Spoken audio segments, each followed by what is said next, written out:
In today's tutorial, I'll show you how you can FaceTime on Android. Start by opening the FaceTime app on your iPhone. At the top, tap Create Link.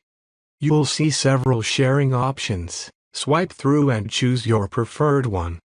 For example, select a messenger, then tap Next, and hit Send.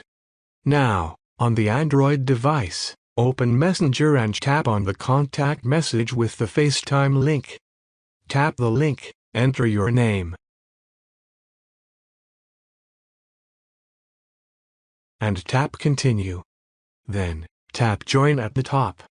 Back on the iPhone, tap the same FaceTime link. Then tap Join as well. After a few seconds, the Android user's call will appear.